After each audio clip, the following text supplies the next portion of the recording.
on the back roads of my hometown. I was baptized once or twice by some grifters in a storefront church in exchange for eternal life. They said you're going to heaven. Yeah, I was told I was going to heaven. Oh Lord, I'm going to heaven now. I prayed what they said to pray. I can't wait to get to heaven. Gonna have me a gay old time in heaven. Fuck me, I'm going to heaven. I made a steal of a deal that day. Welcome to Apostates on the Fringe, a podcast where we discuss politics and religion from a leftist point of view. I'm Sam. I'm Dustin. I'm Alistair. And we are all drinking. I'm drinking the same thing I drank the last 2 weeks, s'mores porter. Al, what do you got this time? I can't read that bottle this far. I finally found the Sweetwater 420 Mango Kush that I've been looking for like a month and a half and couldn't find. Was that Beer Market, or where did you go? I found it in Kroger out in Clinton. Okay. As promised, I did go back to the same place, and this is again the Tailgate Brewing Company out of Atlanta, and I did find it's Imperial Peanut Butter and Jelly Milk Stout. It's very similar to the peanut butter milk stout I had last week. It is a little bit sweeter, but this bad boy is 10% alcohol by volume, so this is going to be a good night for me. So if I'm slurring my words at the end of the night, that's we'll get into the good topics by then. By then. So we have a new intro this week, or for this week we have a different intro. Yeah, you guys would have noticed the new intro that we have this week by an artist that's known by Alistair. It's Adeem the artist. You can find him. I think they're on Bandcamp and Spotify. I know for sure that's where I'm listening to them. He just dropped this album last week, and I am so in love with it. For the listeners who want to, find that music, along with some of the other creators that we have for our bumpers or music throughout the show, you can go to apostatepod.com and visit our About Us section, and on the bottom will be links to all the artists that contribute and allow us the use of their music for the show. So we have a lot of stories and content we want to cover this week. A lot of it's going to be legislation-based. I know we covered a few last week. Some of them were pretty good, the Equality Act and the George Floyd Justice and Policing Act. This week is going to be just a shitstorm of awful bills by the GOP because, unfortunately... That's what they do. Well, and here's what's going on. I think they're purposely, competing against each other to see who can introduce the most unconstitutional bill they can. It's a dick measuring contest, basically, between them. Who can be the biggest asshole? They're pushing the limits to see how far they can go. I mean, none of this is obviously... I would hope none of this actually goes through. I think they'll be struck down before they even get to the Supreme Court. I think the lower courts will knock it down. Pull it back just a little bit, just chip it away at a time. They're testing the water, yeah. Look at Marjorie, who's just fucking with them constantly, making them... forcing them into votes, forcing things to be read aloud, word by word, entire bills. They're just trolls. She's fucking trolling. There's nothing that Republicans are except obstructionists. They're what's holding us back, each and every Republican. That was annoying. I'm counting the voters in there as well. So the House recently, of course, the House and then President Biden did sign the COVID relief bill. But as soon as the House even started their session, that jive-ass Marjorie got up there and put a motion to adjourn. And, even the GOP's fed up with her shit. 41 of the GOP voted to, continue the session despite her rhetoric. And then she tweeted out, keep in mind who's not voting to adjourn. Fuck off. I'm a troll. I thoroughly enjoy good trolling. It really annoys the fuck out of me to see that kind of behavior from the government, though. Me trolling as a citizen is completely different than... an elected official who has real work to do instead of actually working, fucking trolling, dragging things out, causing trouble. It's completely inappropriate. And this is a bill that's supposed to help out, the citizens of this country that have been affected by COVID and offering, relief to several areas. And she just goes in to troll, to delay the process, even though she knows her efforts are futile, given that they have the minority in the We live in the troll generation where 4chan is a political party now. This is what happens when 4chan determines the political direction of the country. I'm not even a big fan of the like snapbacks and stuff on Twitter. Now they do entertain me sometimes, but they don't get anything done. But they didn't get anything done for the 4 years of Trump. Right? It's just how many times was Trump owned online? What did that do? I can understand like AOC, like why she engages in it because it's constantly thrown at her 24/7. She also talks to people. Like she talks to her. Right. She's in pretty good contact with her Twitter base, and she pops up on people's streams. Like she also had that Twitch stream, right? That had 400. She broke the record, didn't she? For how many people viewed that? She's a politician that is actually in touch with people. So I do get. It wouldn't have even gotten that far though if it weren't for the Trump presidency. This whole like Twitter war shit wasn't a thing before Trump got in office, and it kind of paved the way for Republicans under him to be petty and do dumb shit on Twitter, which, yeah, of course, you can understand why Democrats are coming back at this point. Well, it started before he was president. It started during his election is when people started really feuding against each other on that, and now you have politicians just following Trump's lead and just, insulting each other over fucking Twitter. It's embarrassing to say the least. It's real mature behavior from people who are leading this country, have some of the most decisions to make, most important decisions to make about this country, and they're calling each other names on Twitter. Well, they were able to finally drop their pretense with Trump. They've always been these people, but they could at least pretend to be civil, and that was part of their image, and they've learned they don't even need that anymore. Yeah, they don't Trump because taught them that. No one holds those Republicans don't hold their their GOP leaders or lawmakers accountable. They don't. They get away with fucking everything. Didn't they vote in the guy who like body slammed the fucking reporter in that state? They did.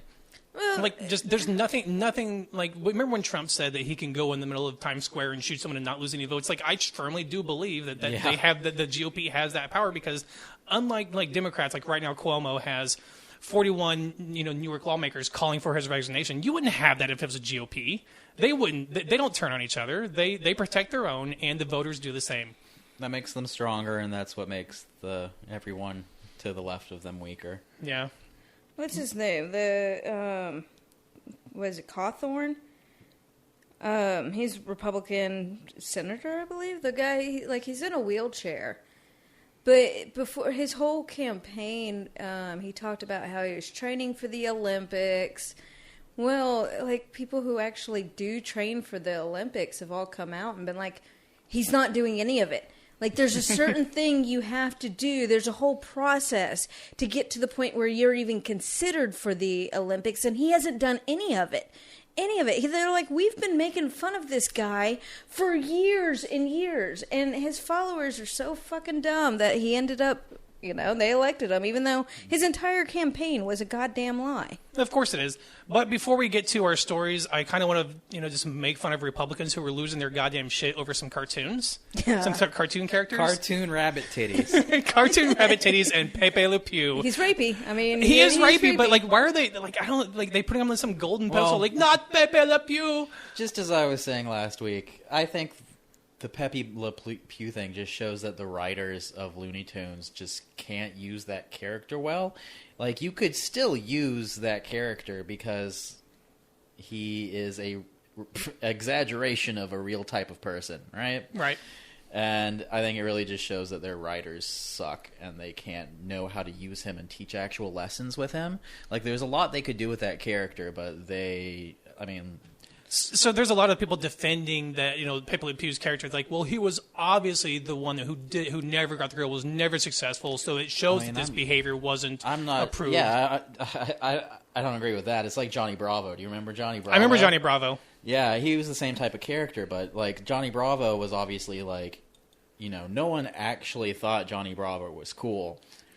He was the fool, and Pepe Le Pew's the same. Right. Like I said, it really shows bad writing that... I think that none of the cartoons themselves were trying to show you that it's cool to be Pepe. Yeah, well, he smells and he thinks he's all that, and no one actually likes him. That was the whole point of the character. And the point of the character is this is a shitty guy, and he's an exaggeration of, like, even the people that created him said that he's an exaggeration of people they knew. And that's what he is. And if you are a good writer and you want to tackle, a nuanced topic of rape culture, use Pepe Le Pew, but they don't even want to touch that. And it's because you're right, there was shitty writing, because even Pepe Le Pew back in the past, it was the same fucking shtick, right? Like some cat would get like somehow painted white or something like that, and then he would go after that character, and it was the same fucking shtick every time. They could write it in and use it to teach consent in the movie easily. Yeah. They could easily show another character seeing them doing that and then lecturing them and explaining why it's not there. And then you can continue using him, and it's a character development. So what about the fucking rabbit? What's her name? Those big milky rabbit titties. Lola Rabbit. I think it's Lola Rabbit, right? Yeah, because you know how sexual they made her in the first one, and now they just made her look like a standard fucking basketball player, and they're losing their fucking minds over it. She still has tits. They're just not as big. They're not. They'll change their outfit too. Like it's a loose fitting, like probably jersey, much more comfortable for her to play basketball. One would think, but no, damn it, they need their titties. I mean, she was sexualized in the movie in Space Jam. Oh, absolutely, very much, yeah. But a lot of it has been exaggerated over the years as the furry community has latched on to the character. And I think that a lot of her cleavage was imagined bigger than it was in the actual movie. Well, and I saw it was, I haven't been able to fact check this, but the image that was used on a lot of the post about it were not even from Space Jam. It was from like some fucking porno based on Space Jam. Well, because Rule 34, right? You're right. 34. She's a furry icon. Oh, yeah? Yeah. Yeah, so. she awakened many a people. Oh, Jesus. There was a story that this group shared regarding, it was a relationship post on Reddit where like her boyfriend like lost his fucking mind over that. And I did not get to read that. It was cringy to say the least. Like this dude was I guess he was hardcore furry. I guess she didn't know that about him, but he was hardcore like pissed off about it. You have to ease people into your kinks, okay? I mean, I don't kink shame anybody, but let's not. I'm not. Discouraging furries. I have no problem with them. Every single furry I've ever met has been rather friendly. But it's to lavish over a cartoon character's redesigned to make them seem at least not as sexualized and just be a nerd rage. You're still going to have the porn online. Maybe it'll bring a new renaissance of Lola porn online, and they should be looking forward to that. I mean, there's porn based on like Marge Simpson, so almost every Pixar mom character. They need to tone down how sexy she's been in the TV show, right? I've never seen Marge Sexy, but I've definitely seen some ads on some sites. Yeah. So.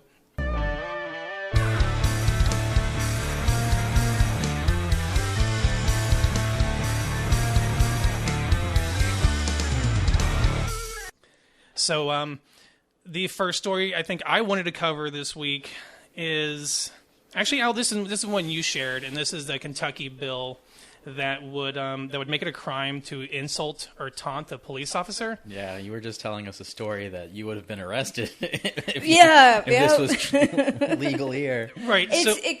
So there have already been like 4 cases, of course, coming out of Kentucky. Yeah, but there's already been 4 major Supreme Court decisions. Yeah. They weren't all at the Supreme Court. Okay. But there's precedent saying that this is free speech and they can't actually do it. But, they're going to try. And there's other things in that bill. I'll let you read some of that. Yeah, so this is from CNN.com. Kentucky state lawmakers have advanced a bill that would make it a crime to insult or taunt a law enforcement officer in a way that could provoke a violent response. They just can't control themselves. Well, and that's funny. I'll get to that because under the bill, a person who accosts, insults, taunts, or challenges a law enforcement officer with offensive or derisive words, or by gestures or other physical contact that would have a direct tendency to provoke a violent response in a public place would be guilty of disorderly conduct in the second degree. This offense would be classified as a Class B misdemeanor, punishable by up to 90 days in jail and fines of up to $250. So because the officers can't control themselves and when just being yelled at and flipped off and their fifis hurt, they have to protect them because they can't not respond in a violent way, I guess is what this bill is. They're saying they can't trust their police to respond to words without beating the shit out of someone. Funny that this is coming out of Kentucky, which has been one of the biggest issues of racial violence by a police force in the whole country. Speaking of Kentucky, you said this week, Al, was the... Breonna Taylor, the 13th, I believe, is the 1-year anniversary.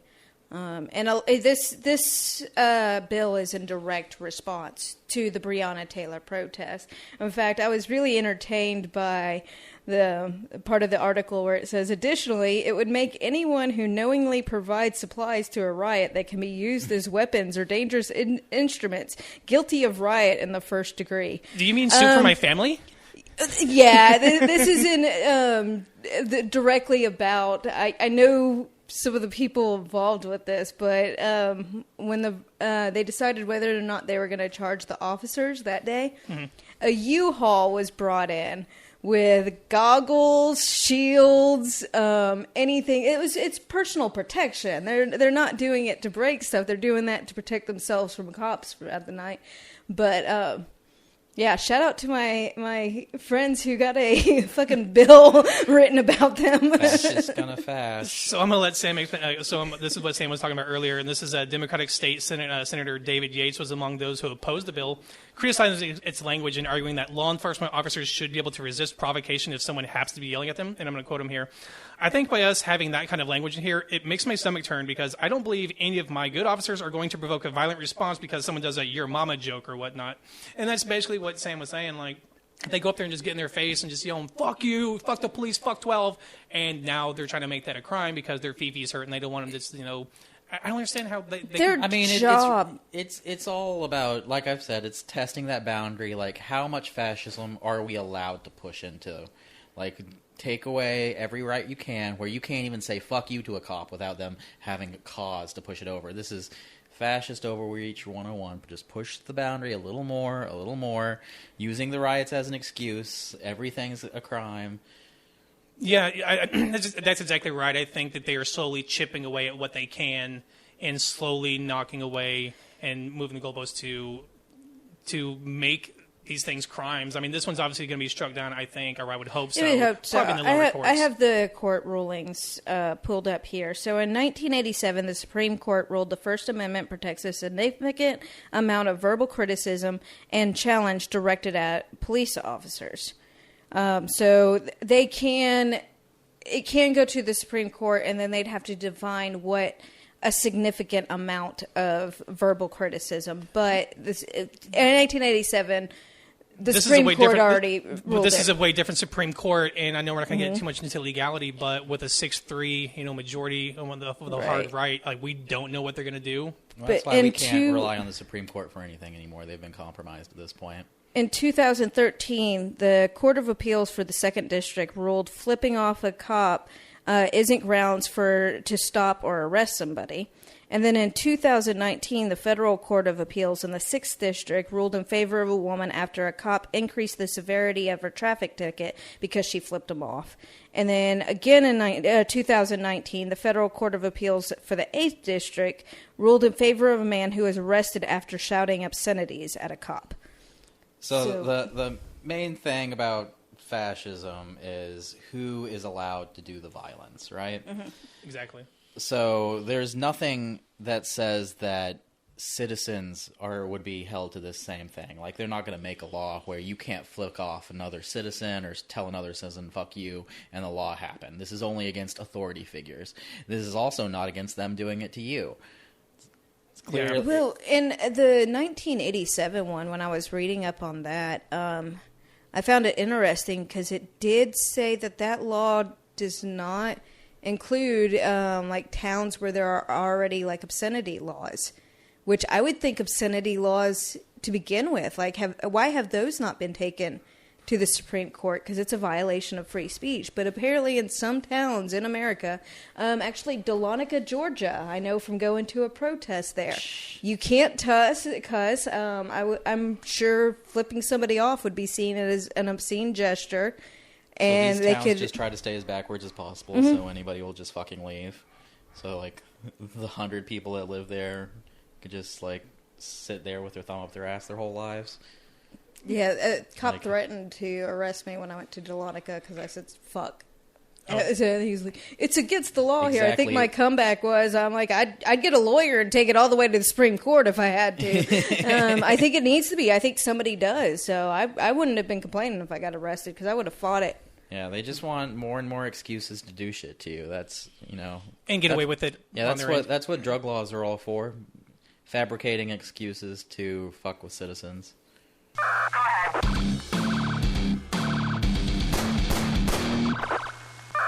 This is ACAB of the week.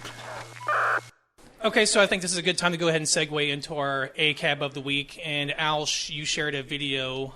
Describe that video and what happened, and then I will kind of read San Diego's response and how they defended it. So in the video, they're pulling out, I believe, a Hispanic man out of the vehicle, and they have the gun on him and everything. Two guns. 2 guns? Yeah. And then, so they get him to back up, hands up, and get him in position. He's telling them that his son is in the car. And the guy gets on his radio, and he's like, we got another person, you got to get out of the car. It's a juvenile. So he's aware immediately that this kid is under the age of 18. He immediately takes his gun and points it where that kid's going to be coming out of the vehicle. And then I'll let you take over from now. Right. Okay. So there are bystanders that that had shots of this because always record the police in public is our stance. And this image started circulating, and then San Diego PD, released body cam footage saying, "Well, that's not what happened." So they're saying this image has been circulating, showing that one of our officers, pointing a gun at a juvenile. Our body cam footage shows that does not happen. Except if you watch the video, like as soon as the child, who's 8 years old, gets out of the vehicle, the gun is immediately trained on him. You can see in the video, and I want to clarify, this is the cop's body cam footage. This isn't the bystanders video that I watched. It's the cop's video that shows him pointing the gun. You can hear the dad, when the kid gets out of the car, he's like, "Hey, can you get the gun off my son?" He's like, he's 8 years old. Right. And so the gun was trained on him, and then as the child is slowly coming towards the officers, he does slowly move the gun away, but it's still kind of towards him, and he moves the gun away after the father asked him to. I'm going to play devil's advocate for a minute. Go ahead. That toddler could have had a gun, okay? They are trained that everyone has guns. It's America. That 8-year-old's definitely got a gun. You have to be careful, because if you don't, that's how you die. And so that's what their training tells them. And so another thing I picked up when I watched this video is that there's someone in the background behind the child who's kind of walking, and they yell at that person to get out of the way. Like, what are you going to fucking do? Shoot at the kid? Right. Like, why is this person behind them in danger? I missed that detail, but yeah. I watched the video twice. That just shows that he knows his gun safety. You make sure there's nothing behind the target. You have your target. You keep your eyes on the target. Did you see the guy the person with him? I want to know what his how his trigger finger was. Like, how prepared was he? This guy was just casually walking by as these two cops have, and just on the sidewalk, just 3 feet away from this. He's just casually walking by as these cops have these guns trained on this vehicle. And that would be me and Angel. They say nothing to that person, but then there's someone in a house coming out of their house on the driveway, and they're like, "Get out of the way!" No, the other way. I'm like, they're behind the child. Like, surely they're only in danger if you fire at the child. They have a dangerous 8-year-old on their hands. They see this every day, okay? You don't know how many times an 8-year-old takes a shot at them. They've seen this before. You don't know the life. That's what it's like every day for them. But it's so funny that they released this video to defend themselves when, there was another meme that captured their defense with a side-by-side of the gun being trained on the 8-year-old as they exit the vehicle. From the police body cam. From the police body cam. So. And I do want to point out that the whole... So I want to read the facts of this because it's kind of sketch as well. So it was on Tuesday, March 9th at 12:50. Motorcycle officer saw a vehicle traveling in excess of 70 miles an hour in a 40-mile-an-hour zone. This is on Park Boulevard. They attempted to conduct a traffic stop by turning on the emergency lights and siren, but the vehicle did not stop. Officer called for immediate assistance, believing the driver was trying to evade them. The vehicle stopped at Park Boulevard and Upas Street, and a high-risk vehicle stop was initiated.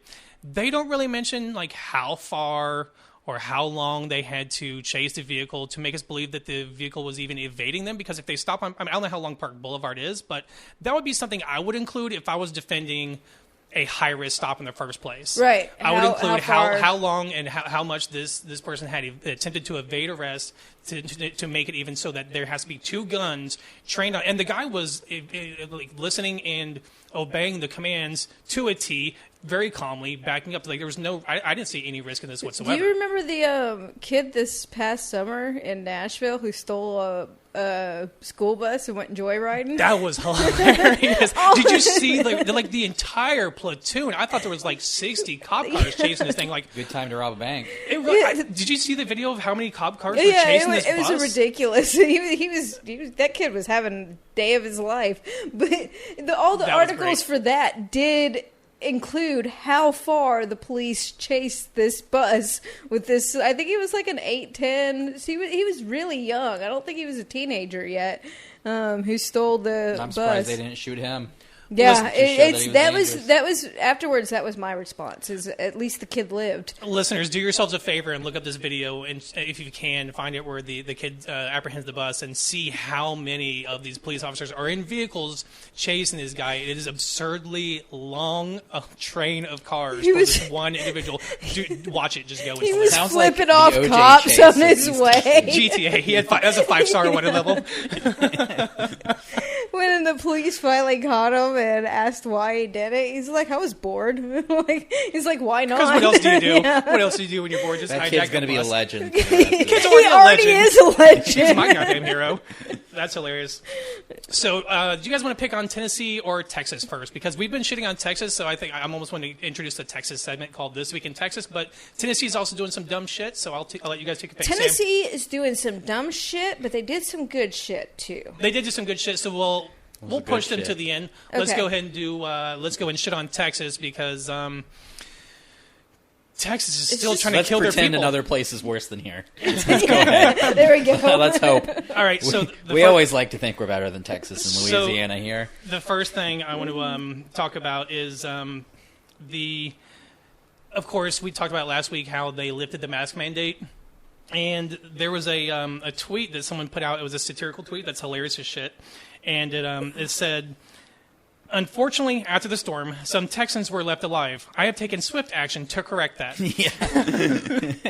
And Yeah, so- Texas really is trying to kill as many poor people as they possibly can. Yeah, that's what it seems like. And let's expand on that because the Texas Attorney General, Ken Paxton, this is on NBC, Hey, poor people, fight back. threatened Wednesday to sue the city of Austin and surrounding Travis County after officials there, citing the continued threat of COVID-19, said they would continue to require residents to wear masks even when outside of their residence. So he tweets, "City/county leaders must not be thinking clearly.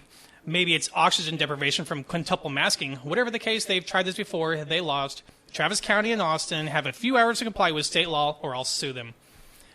So they're wanting to keep the mask mandate because they know the science and the data.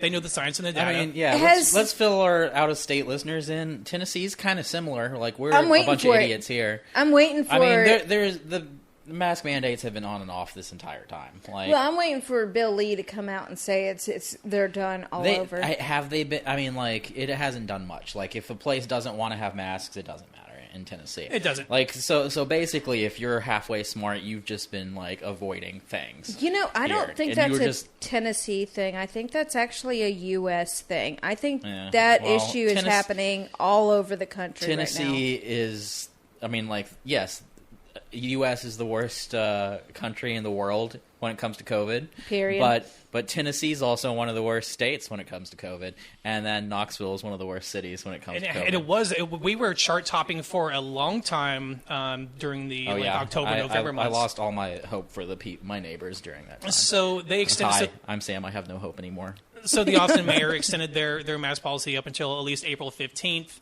And so Greg Abbott defended his position, saying that, well, you know, we're getting vaccinated. Vaccines are rolled out. I like to pick on you, Sam, because you don't read the articles, so I get to make you guess. What percent of Texans are vaccinated as we speak? Under 20? 8.5%. I was going to guess 10. 8.5% of Texas. And he's like, nah, open it up 100%. And their stadium, the Rangers Stadium, will soon be going to 100% capacity.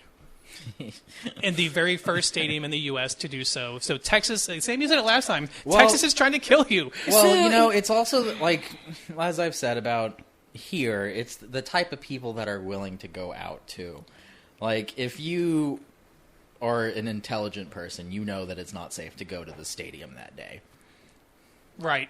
And I would avoid that, especially knowing that the 100% capacity, because, and so here's the thing, they have to wear masks. Just as in Tennessee, we've known that we've had during a couple months ago, we were the highest part in the entire world, highest percentage of COVID, like per capita. Yeah, per capita in the entire world there for a bit, and like we all just kept our heads down. I mean, that's kind of what you got to do. Like while your state's being a dumb piece of shit, your only defense is to keep your fucking head down. I think the type of people that aren't putting their head down. There's still clubs open in Tennessee.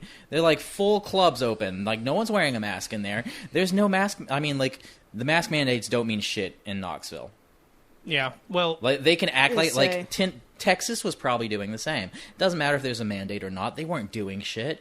I can tell you right now. There's places in Knoxville packed to the brim full of people without a mask. It doesn't matter if you have a mandate or not. Gotta say, when our numbers skyrocketed, I remember I saw Sam just before Thanksgiving, because our numbers skyrocketed right after that. But like we were outside and doing things responsibly, and then then I kind of I'm not sure I saw many people at all for a couple of months. That's probably right after I had it though, so I was in the clear then. Yeah, but I did actually catch it. I mentioned I'm maybe getting the vaccine next week, but I still like.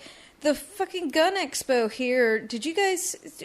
You may have been around for part of that, Dustin. Did you drive by the expo center for and that? how full it was? Yes. The big, huge parking lot, it's full around the building. Cars, like, leaking out on the streets. I can be vaccinated. I'm still not going to shit like that. You still will not see me in overly crowded places. I mean, I mean, it's changed where I go to. Like we were talking the other week. Like you just know some places are not safe to go to, right? Because of the type of people that go there. Well, it's like downtown as much as I haven't really seen downtown in months. I don't go to downtown. I haven't been. I wouldn't. I miss mimosas on the patios, so what I'm going to do is start coming over to Dustin's on Sunday afternoons, and we're going to have mimosas in the backyard. I like it. So I want to keep going on how Texas is actively trying to kill their, their people. While the smart ones will tend to avoid that, they're still making it easier for the dumb ones to kill themselves.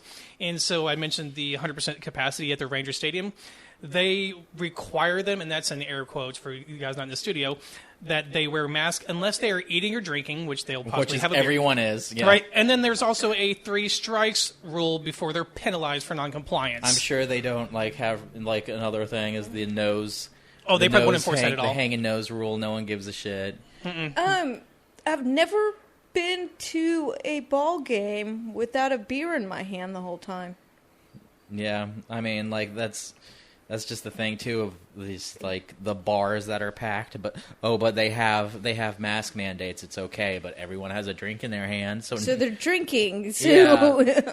I mean, yeah, it doesn't matter, mask mandate or not. I don't think it's going to change their lives much. The same people who are going to go to that stadium probably haven't been following this mandate the entire time. It was Granny's time to go. She caught the COVID and she died. It's survival of the fittest is what Texas says. I do think that it is going to increase the people who don't wear a mask because there are people out there who, if it's a rule, they will follow it, even if they don't agree with it. I don't understand those people. Fascist by association is what we call these people. Yeah. So in our second Texas story, and this is the most ironic pro-life bill I've ever read, and it's not the first one, but the GOP Texas lawmaker introduces bill to allow death penalty for women who have abortions. This is from thehill.com. Republican lawmaker Representative Brian Slayton filed HB, House Bill 3326, to abolish abortions in Texas, and I'm going to quote him around his tweet. The bill will end the discriminatory practice of terminating the life of innocent children and will guarantee the equal protection of laws to all Texans, no matter how small. And what it does is that so under HB 3326, a person who has an abortion or performs an abortion could be charged with assault or homicide, which is punishable by death, the Texas Tribune reported. Isn't that fucking ironic?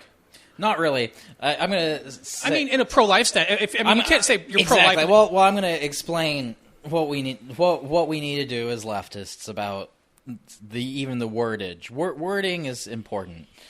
And they've always controlled the conversation by calling themselves pro-life. That's why I don't call them pro-life. Exactly, you don't call them pro-life. I have a term. Do you have a term you use for I call them anti-abortion. Oh, no, I call them forced birth extremists. Because after the child's born, they don't give a shit about it. They're certainly not supporting anti-abortion poverty bills. If they're going to play the same game, what they really are is forced birth extremists. They want to force someone to have birth that doesn't want it. I never realized I did it until somebody else called me out. But don't play their games. Pro-life. I call people as term. I see them. They're not pro-life. Don't use that term. That's playing by their games. So from now on, Dustin, anytime you're bringing this, say the forced birth extremists are putting forward a bill. Understood. All right, so let me... Don't let them control the conversation, because when you call them pro-life, that automatically makes the other side pro-death. And they've been controlling the conversation by using these words for decades, and I'm not going to have it anymore.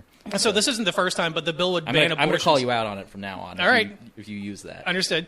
That's probably the only time. I only wanted to say it because I thought it was ironic that they claim that term. That is the point. They've never been pro-life. It's never been about life. Right. A lot of people are so confused by the abortion thing.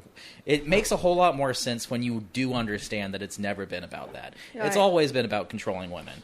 And when you look through that lens of how is this bill going to allow them to control women better, everything makes more sense. But I also wanted to mention, Sam, that it also bans abortions at fertilization, whereas most abortions in Texas are prohibited at 20 weeks. And it's not the first time they've done this. It was a similar measure in 2019 where they classified abortions as homicide.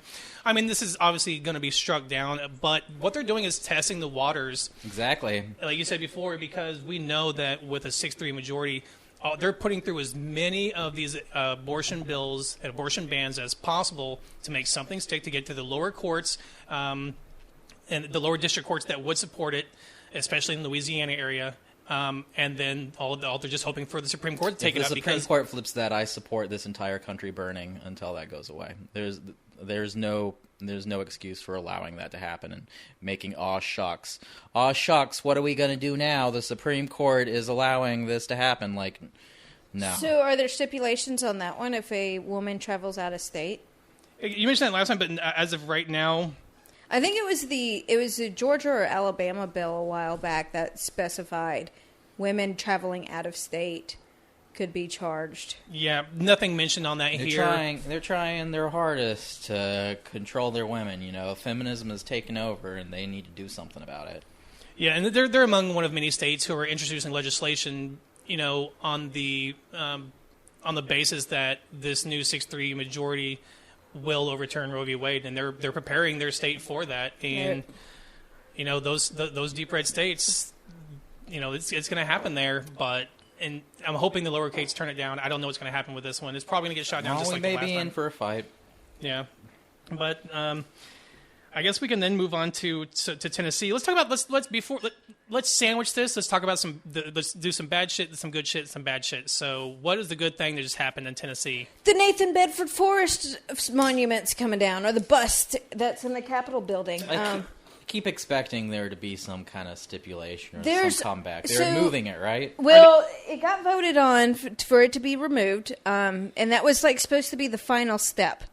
There is one Republican lawmaker who has taken it to an attorney because he doesn't feel like the legal steps have been taken for it. So he thinks that the removal would actually be illegal. So it's already being challenged by Republicans, but this has been a long process. We've been asking for years and years and years for this bust to be removed. There's pictures of fucking Klansmen dressed up in their robes next to this bust. This very same bust. Right. So for those who don't know, Nathan Bedford Forrest is like the father of the KKK.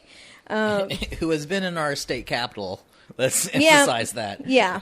Our capital, our state Republican capital, is showing you who their heroes are. And they're fighting it. They do not want it to. I'm surprised. They have been fighting it Bill for Lee years. actually led this Showing their true this colors. one, which is weird. I wouldn't have expected that from Bill Lee, but he was. I expect anything from him. No, he's led removing it. Oh, like removing It was okay. he actually made it one of his goals to move it. Now they're not destroying it; they're moving it to a museum. But that's all that we've ever really asked, is that these monuments and busts be moved to museums if they're for history. Right, because when they Is have it in going to be a wing of the museum called "Racist Pieces of Shit"? No, There not needs at to be. all. Not in Disney. But to have it represented in our state Capitol building as a national hero is what they've done for years, and happily, and despite all the outcry from the citizens and the constituents of this state. And to find, I thought it happened in 2017 or 2018. I thought, but apparently it was just never made it through because it never made it through the vote. There's been so many attempts over the years to remove it, Yeah, and it's gone farther than it's ever been. We just have to understand this is where Tennessee is. This is where the people that lead us and the people that vote are. And we already know that. I'd wish when you had mentioned that they were doing that I had went to our local news and went to the comments just to That's a see the fantastic outrage. place to get hope for our fellow citizens. Because they'd called us snowflakes for years, and I just wanted to go and see their conservative tears flowing. A nuanced opinion, you say. It is not a good place to get hope, but it is a fantastic place to troll. And that's kind of where I go with that. But then that's my goal every time. My goal is, okay, I'm going to go here and troll. But after like 5 minutes of reading comments, I have to nope out because I'm like, Jesus, fuck these people. I can't. For as much as I troll, I don't think people understand that, like, I have to have breaks from these people too. Like there's times last week I didn't read the articles we were discussing, and it's because I needed that mental breakdown. Like, I know the gist of the stuff, but I need kind of a mental break sometimes because the kid even got on to me one day. They're like, you can't just read news 24/7. You need to take a break. That's something I thought about because I wasn't always this into politics and legislation and where things are going with the country. And I think I was happier back then. Ignorance is bliss, huh? It really is, but I know I need to be informed because we need to be able to band together and stop some of the shit they're doing. But goddamn it, if I wasn't happier not knowing some of the bullshit that goes on. I don't know if I was happier beforehand. I feel like there are definitely moments that I feel a lot of rage with what's going on in the world. But at the same time, that rage has connected me with great people who allow me to laugh and, find outlets for dealing with that rage that kind of help. So. Speaking of rage, you sent there was an article that was sent today that I read. This is gonna be our last story, but I read it in a branch and I burst out of the office just ranting about it. And it was just shit like that. Like I'm gonna rant later when I get to it, but I have definitely angered myself reading the news and even more so the comments. But I always have to go to the comments. I just can't not sometimes. I'm like, I just want to see like what are the masses saying? What's this Joe Smo say about Yeah, this? but the problem is that we're in fucking Tennessee, so 80% of the comments in there, like we discussed before, at least, are going to be the loudest fucking Republicans and conservatives in there voicing their opinions, pro this or anti that, and it is kind of frustrating, but. I think the time that I paid most attention to the news was right after Obama got in, and that's when the Tea Party was starting to form, and that's when I was really starting to pay attention to like their rhetoric, and I did have to walk away from it for a bit. Like that was the beginning. I think Sarah Palin was the beginning of all this. That was the first crack in the dam. She was the first one that was like, Republicans can be idiots. It doesn't matter. Oh, you're right. Yeah. She was, it doesn't matter she what- was out loud, too. Out loud. I was openly idiots is Yeah. a better way of putting that. They didn't have to act like they were sophisticated anymore after Sarah Palin. They could say it how they mean it. And then, of course, Trump took that to a whole new level. Jesus. But And without Sarah Palin, there wouldn't have been a Trump. So it's funny how McCain, like, what his legacy is going to be, because when he died, he hated to see what the GOP turned into, and he's one of the main ones that led them down that road. So you had mentioned something, you mentioned, how Trump broadcasts his stupidity, and we've seen his speeches or his attempts at speeches and his verbal gaffes and how he fucks up and can't pronounce words and forgets things. He's a man of the people. And now that Biden had, he'll have the occasional slip up. I know he has a natural stutter, I believe. And now all the right saying, oh, well, he's, what? Dementia. Yeah, you're right. Yeah, that's been their thing. That's been their thing, is that he has dementia, and he's just, of course, Fox News. Even though Trump has shown clear signs of cognitive decline over the years. Oh, absolutely. They don't care, because he's just like them. He's saying what they want to say. Okay, so after our first positive story, we do have some shitty stories out of Tennessee. For the third time in a row, Tennessee is trying to make the Holy Bible the official state book of Tennessee. What is the current state book? Do we even have a current state book? I don't know if we do or not. But all I know is this is their third time they attempted it. It was the same representative, Representative Jerry Sexton, introduced it in 2016 that the former Governor Bill Haslam vetoed, basically saying that this is obviously a violation of church and state rights and their separation. And then it failed in 2020 because it just didn't pass legislation. But now it's advancing. It's now officially on the schedule in a few days from now. And while it's not just a clear violation of, I think, of, the government promoting one religion over another, which Bible are they going to put up there? That's a big thing with that. I mean, because they're going to piss off. They're going to piss off a lot of people, regardless of which one they put up. Because it's not my Bible. So they actually won't. I tested this. It was the last time this bill came up.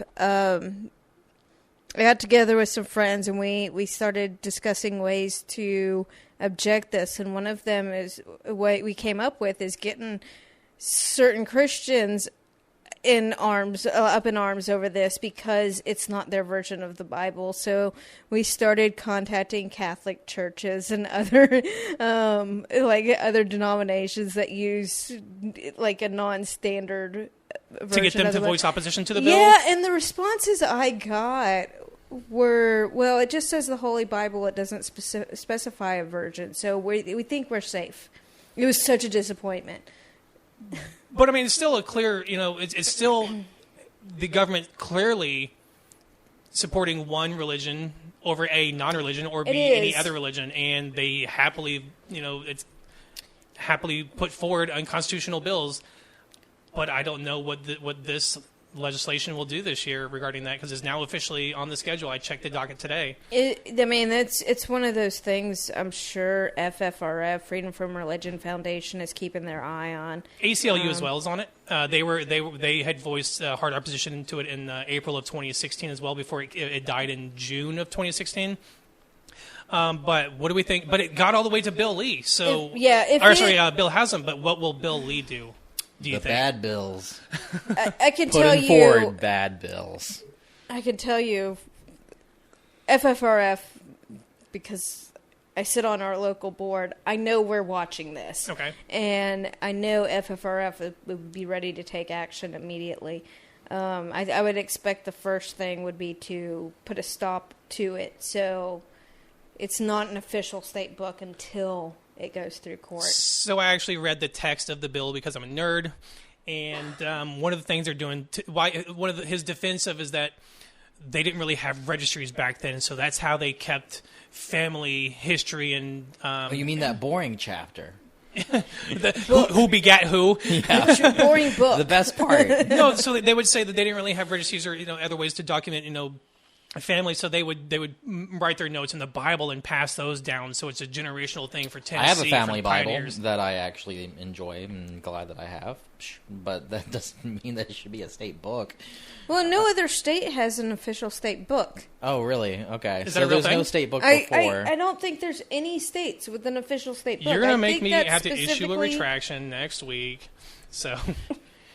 Well, I mean, yeah, you would think that they would try to figure out a Tennessee author that they could promote. You would think so. But God is also the author of the whole world, and He made Tennessee too. So they use several religious examples for other state items, like why we chose a state flower. Are they trying to get it before? They're like, every single state can't have the Bible as their state book.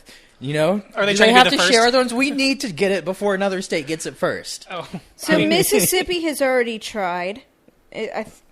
This article makes it seem like another state has tried. Louisiana. That was going to be my guess, because if you talk about shitty legislation, Yeah. Louisiana. So Go to Louisiana and Louisiana Mississippi first. and Mississippi We're sorry, both Louisiana. tried to Move. make it an Move. official book first, and it didn't pass. So Tennessee is on, second? Third. Third attempt. Well, I want to say 3 technically. The first one was vetoed. The second one, the session ended before it could advance. That's the only reason it didn't go through. And now this is the third attempt. But It's really just a declaration to make. It's a declaration It to doesn't- make other people feel uncomfortable when you're not a Christian. When That's you- all these things are about. when you look up official state books, there's no Wikipedia page that pops up with Yeah, if you have state birds, books. it's just Like right down. let me do official state bird. Yeah, if you do state birds, state you'd be bird, fine. you'll get some. Right down. I mean, I know what the state bird of Indiana was. Is 'cause I the lived state there. bird of Tennessee the Jesus bird? Yeah, there's plenty of stuff on that, but when you look up the official state book, the only thing that comes up is Tennessee's bill. I Which mean, makes it- I'm pretty sure I no think- other states I think no have matter what you do, state book is going to be something people are going to argue about. Even if you were like, here's a Tennessee author that wrote this interesting book, there's no book that everyone's going to agree is like. Why do we need if an a book official is actually book? good, it's going to be like kind of subversive in its material if it's actually good, right? Well, official state birds, state flowers are things that are We have a state indigenous insect, by the way. to What is that that? area. It's the ladybug, I think. Well, my aunt's house was once invaded by ladybugs. So, So who glorifies I that? can see They're, that. they're fucking invasive. everyone thinks they're cute until you can't open a drawer without them falling out. No, I'm okay with that. You want to be you say that now. The only problem I have with ladybugs is that I can't always immediately tell between the Japanese beetle Which and, bites. yeah, and the ladybug. So I'm just like, I kind of like, you stay over there, ladybug, because I don't know what you are just yet. They're different colors ish, or their spots are reversed, aren't they?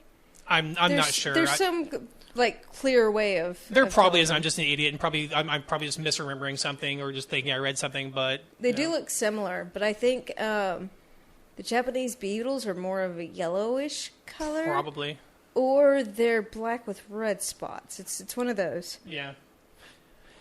And moving on to our final story regarding Tennessee legislation. This one got me super pissed off. Tennessee Republicans want to go ahead and get your pre-rant sigh out, Sam.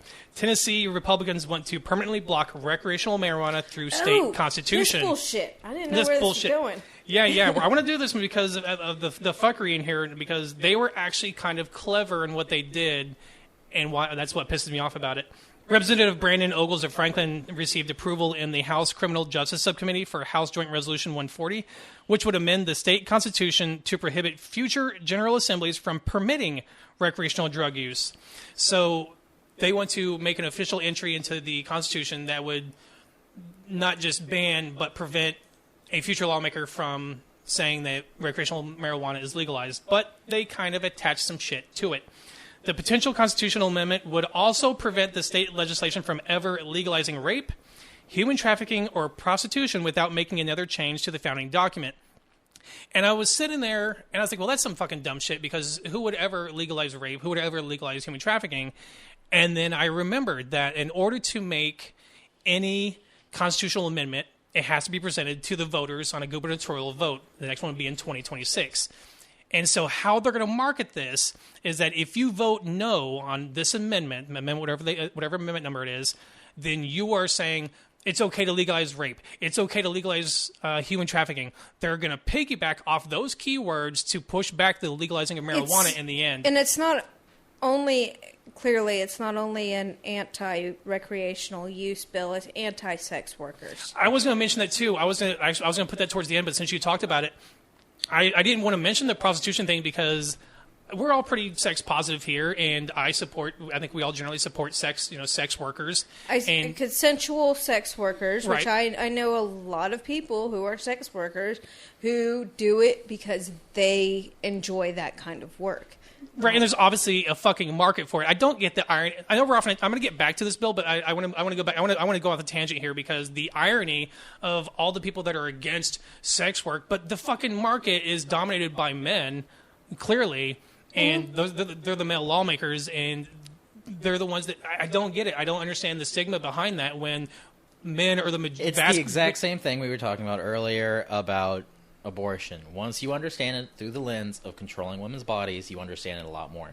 They want to have access to it, but they want to be able to control it. When is And it's the upper class will always have access to sex workers. It doesn't matter how illegal So it is. it's actually a very lengthy process. I'm going to scroll to the end of the article here to cover that. I mean, the government or governmental whatever vote from the people. Oh, that would be in 2026. So it's a very lengthy process. It would take several years. So it would need to be taken up again by legislators in the 2023 or 2024 session if it passes this session.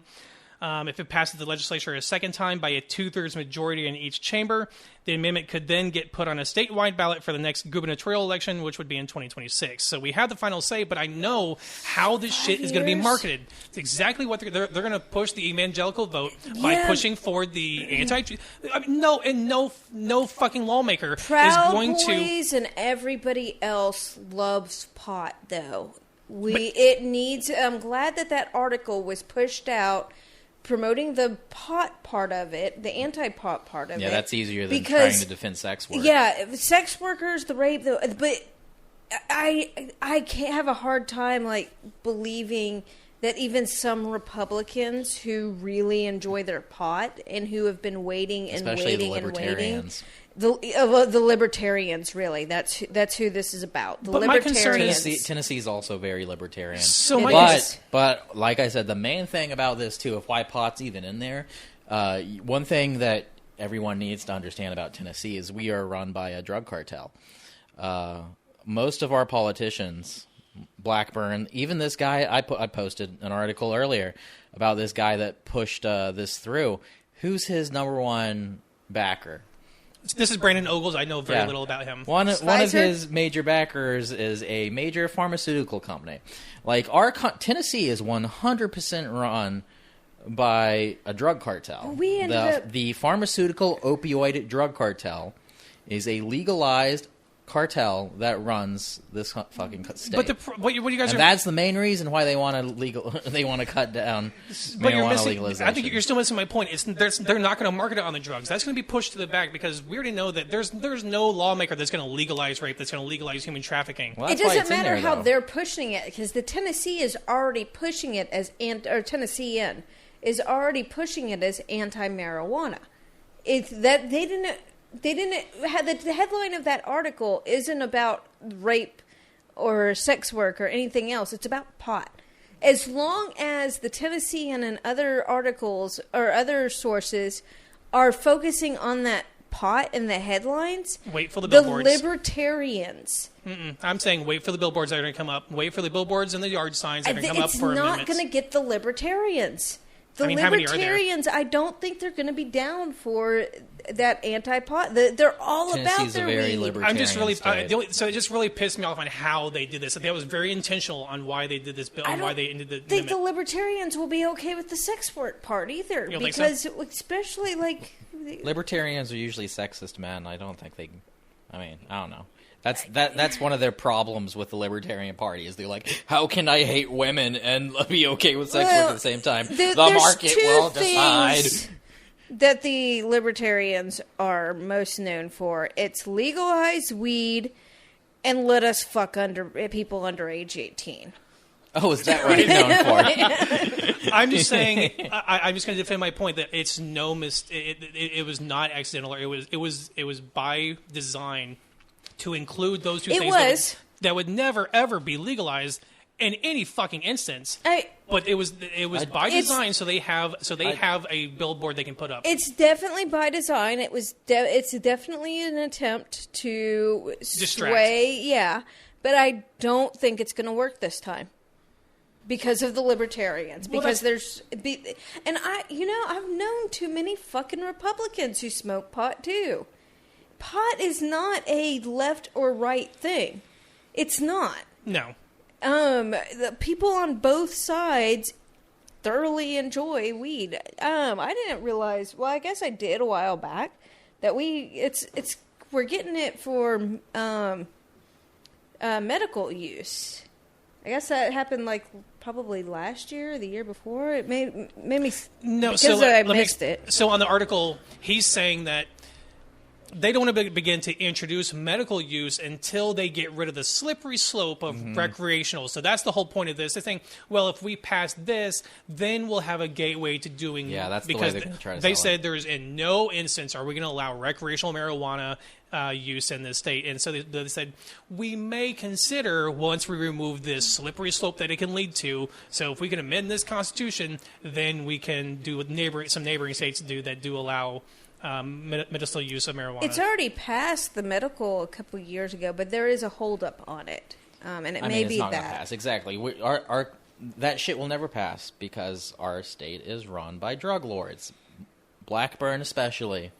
Blackburn's a piece of shit. Yeah, Blackburn's one of the biggest piece of shits in the country, and if you voted for her, then You're a piece of shit too. I think we're all in agreement on Cheeks. it.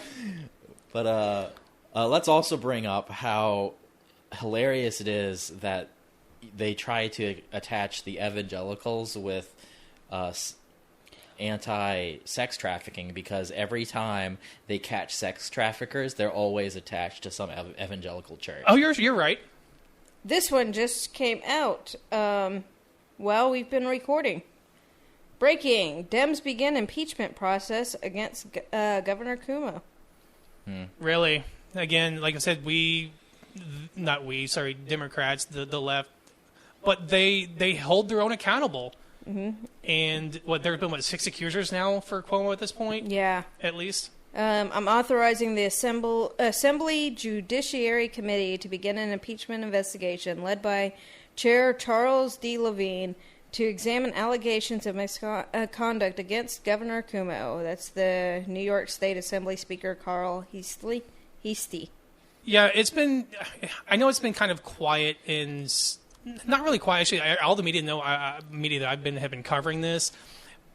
But I guess there hasn't been the outrage because, people are coming out to call for either his resignation or for him to address these claims. Whereas if it was GOP, and what does happen and has happened with GOP, they sweep it under the rug and ignore those allegations. They just basically shrug, and that's what happened with Trump. They said, I don't care. Who cares? Right, and that's a clear difference between the parties. Now, you guys mentioned in the past that both parties are shitty and they're very, very alike, but there's several instances where the parties are very much not alike and where accountability is held. And this is just another instance of that. I don't say that the parties are alike. They are alike when it comes to many issues. When it comes to catering to corporations, they're the same. When it comes to imperialism and going into other countries, they're exactly the same. Yeah. When it comes to human rights in our own country, Democrats are a little bit better because they at least pretend to care about the marginalized groups. And I say pretend to care because Obama was still about the pipeline through indigenous land. So there's still issues. They're still not fully addressing issues that we've been screaming about on the Democrat side, but they are. You're not going to reach those issues suddenly through politics, right? It was Democrats who gave us LGBT the right to marry. So there are some things that are better, but when you look at the whole picture, I don't feel that those differences don't. They're not big enough for me to say these two groups are different. That's it's all America. Well, I will say to kind of counter that just a little bit. I mean, we did mention earlier that the COVID relief bill was just signed by Biden, and not a single Republican House member or senator signed onto it. Not a single damn one. And it was voted along about party lines. And so there's obviously a clear difference on those who want to get the assistance to those who need it and those who do, because when we talk about that, though, there's this another fucking dick measuring contest when it comes to Senate and the House and Republicans and senators, because it doesn't really matter how much shit over the last 5 years have we really had much 10 years. Has there really been much bipartisan support where it's equal? Oh, you're right. That's true. This has been long going where it doesn't matter what the fuck the Dems put up. Republicans are going to vote no, and vice versa. They're fighting for complete and utter control. They don't want an actual conversation. That's why Obama's presidency was useless. The first COVID bill was somewhat bipartisan and got passed. They kind of had to. Yeah, that's true. There was no ifs, ands, because whats they would about have that. They would have lost their votes, and during the next election. Everybody would have that was a dire. This has to go out now, and there was no denying it on either party. They can blame shit on Biden now. They don't have to do shit. I'm still, you know what? I will say I'm still happy as shit that Mitch McConnell is no longer the majority leader, because that's fucking. He really still has good. his fucking seat, though. He still has his fucking head. That's what bothers me the most. Fucking piece of God, Kentucky. I was so disappointed in you this year. Never expect anything good to come out of the people of Kentucky. I don't expect anything good out of the people of Tennessee, and I live here. There's 20% of us here. I feel bad when I hear that, because I have really good friends in Kentucky, and I know they're fighting. It's less than 20% but there, isn't it? It's I have good friends here. They're 20%. When you say, here, we're fighting, we're doing everything we can to make this state better. We're the 20% thorn in the side. And there's nothing really that good coming out of Tennessee, except Nathan Bedford Forrest. That bust is finally coming down. And to your point, every time I've sent a letter to our representatives... That's a joke. I hate that. It was write your senator a letter it wasn't so they can throw it in the trash. I physically know people who have worked in the offices of these people, and they're like, they don't care. I know, it was an email. I don't write them a fucking letter. I write them an email, and a lot of it was from that... it's a bot that you can... It's called Resist Bot, and you can kind of... right, it'll automatically send out an email regarding opposing certain legislation or anything like that, and you always get the "fuck you" email, because they know that they're going to get elected, overwhelming the majority to people that oppose those things. It's an easy "fuck you" email. That's all it was. They don't care. I think it was automated "fuck you" email. One of our school board members, my fucking nemesis, Patty Bounds, who somebody messaged her about COVID restrictions, I believe, or COVID practices in the school, and her response was, "Thank you for your email. I disagree." That was it? That was it. It's not even effort to bullshit it? I fucking hate Patty Bounds so much. I can't... Somebody in a group I was in was like, we need to get a letter writing campaign. I think it may have been over the marijuana bill. I'm not sure. But they're like, we need to start a letter writing campaign if anybody can help with the form emails. I was like, I can't write an email to our elected officials anymore without insulting one or more of them. So I don't think I'm a good choice for this. I think the last time I wrote our Knox County School Board, I ended it with, and I sent this to the one email to every school board member. And I ended it with, Patty Bounds, you need to step down now. You're not fit to sit on our school board when you're pushing conspiracy theories and, going against science. The thing is, democracy is the thing. These are the representatives of the people. When a representative is a piece of shit, you can rightly assume that the people that voted for her also are. Patty Bounds' Facebook page, ever since the inauguration, I believe. I don't know if it was the inauguration. Is that the one that's posting daily images of fucking Trump and Melania? And is she counting down until Trump can be? She is. It's a picture of Trump and the number of days left in Biden's presidency. Every single day she does this. Speaking of Biden and Trump, I did happen to catch up with my my local QAnon sovereign citizen, who firmly believes that while we did not witness the inauguration, that Biden is the happened. president of the United States of America, Incorporated. That's good. No. And Trump is the president of the United States. So he didn't even move the date. He didn't because apparently it's right March now, 20th. That means that he should be on board with anything Biden passes because it's really from Trump. I actually no. Speaking of Trump, Did you tell him about that? The stimulus check? Isn't that No, what he needs not to? yet. I hadn't seen him yet because Biden just signed it today. Even though he was scheduled to do it tomorrow, so he kind of did it a day That's early. good. So I'll see him. I'll be sure to talk to him. So I'll be about getting that. some monies next week? Yes, monies will be next week. In fact, we may start seeing files as early as tomorrow, slated for Monday and Tuesday, and my institution will be making those immediately available as early as tomorrow. The last one I got, pretty late. It was 2 or 3 weeks, but the first one I got immediately. I'm not going to name drop my company, but I do know that the bookkeeping representative gets those files, and as soon as we get them, even if they're slated for Monday or Tuesday or even Wednesday, they're making them immediately available to people as soon as the file comes in. USAA usually does that. Nice. So speaking of Trump, this came from. I know a lot of you had seen this. I want to close out on this because it was the most whiny ass baby child ass fucking shit I had ever seen. And this is from the office of Donald J. Trump. Statement by Donald Trump, 45th President of the United States of America. I hope everyone remembers that when they're getting the COVID-19, often referred to as the China virus vaccine, that if I wasn't president, you wouldn't be getting that beautiful shot for 5 years at best, and probably wouldn't be getting it at all. I hope everyone remembers. Yeah, I remember you standing on a podium in front of health officials telling us to shove UV lights up our assholes and injecting disinfectant. The vaccine did not become because of you. Now, yeah, you may have directed. He did. One of the first bills, he did specify that speed up the vaccine approval process. All we did was give him money. But here's the thing, he can't say that if there's any other president that wouldn't have happened because we wouldn't know. We don't know. But I have no doubt that Biden or anybody else, if they were, they would have acted that sooner. I think they would have acted sooner. He didn't have any plan. He didn't do shit. Well, no, he fired the COVID, the pandemic response team the year before. Yeah. So, to say that in 5 years, what the fuck? I mean, you that's what Biden baby. said is that when they inherited the White House, they're like, oh, okay, so what was the plan? Oh, Trump didn't have a plan. They didn't have a plan, but I will say this. He pledged 150 million vaccines in his first 100 days of presidency.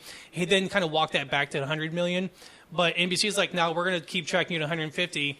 He is not here. The U.S. is right now is exceeding that goal. We're on track to beat it with administering over 2 million doses per day. So we were on track to exceed 150 million doses in the 100 days. So that I'm really whatever excited plan, about whatever possibly plan, and because he put fucking scientists in charge and let them do the talking.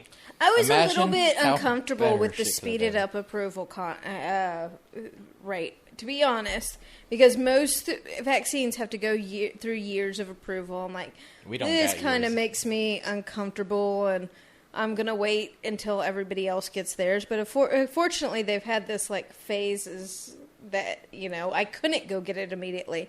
So I've had time to watch everybody else, and I haven't seen my friends dying from it. So I wasn't that get it when I concerned can. because I knew that they had undergone 30 or 40,000 trials before they even went to the CDC for approval. Yes, it was fast, but they had to work. They had to work a lot faster. They did. And they just threw fucking money at them. I just have this weird thing about shit being injected into me. That's all it is. Like saline. I don't care if I get an IV. Just the idea of shit going, and the fact that I can feel it going into me, it just makes my skin crawl. I hate every bit of it. But it's not needles. I got piercings and tattoos. I love needles going into me. We are all anti-capitalist, but they turned capitalism on this. They're like, which one of these companies you got to race for the money? Yeah, that's true. But so I've been free asking, market, go at it. because I don't have insurance. One of my big thing is how much is this fucking vaccine going to cost? I haven't heard of anybody being asked insurance information or being charged. So I'm assuming the vaccine's free. Yeah, I believe so. In fact, Biden announced yesterday the purchase of another $230 million worth of vaccine. That number's probably going to be wrong, but it's in the ballpark of $220-ish million dollars worth of the vaccine product. I'll definitely be going to get it if it's free. Yeah. It's in everyone's benefit to get it, you know. Like, we know that a lot won't, but I know we need to at least reach 70% to get to herd immunity. I need my household protected. I could guarantee that if capitalism thought that it wasn't in everyone's benefit to get the vaccine, that they would have charged for it. But they know that, you know, everyone needs it, so we can have everyone making money. They're getting their money. Keep in mind that Pfizer and Moderna, they're getting their money. They're getting their money either way. Yeah, they're getting their money either way. But we're paying for it in our taxes. It's just not coming, again, out of our pocket. So you're not wrong, Sam, but it wasn't necessary evil. They couldn't find a way to fit the bill down to us. It wasn't necessary evil to kind of support the capitalism and that to get those companies to move their asses and get this out. They used capitalism to support the capitalism. All right, guys, so we'll see you all next week. Thank you for joining us for episode 6 of Apostates on the Fringe. As always, you can find us on social media, on Facebook and Twitter. Please consider leaving us a 5-star review and sharing the show out as often as you can, kind of boost support. If you want to view the show notes, get links to the articles, or contact the show, you can go to apostatepod.com, and we'll see you all next week. Fuck Republicans, but not literally. Yeah, don't fuck Republicans. Physically. Thank you all very much.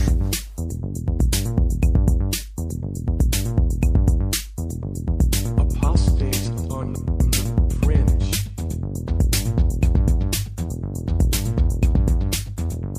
Apostates on the Fringe. The views and opinions of the hosts of Apostates on the Fringe do not represent the views and opinions of the Atheist Society of Knoxville. For links to all our musical contributors, go to apostatepod.com and check the About Us page. A big thank you to Michael Scott Arden, who allows the show to use his full catalog.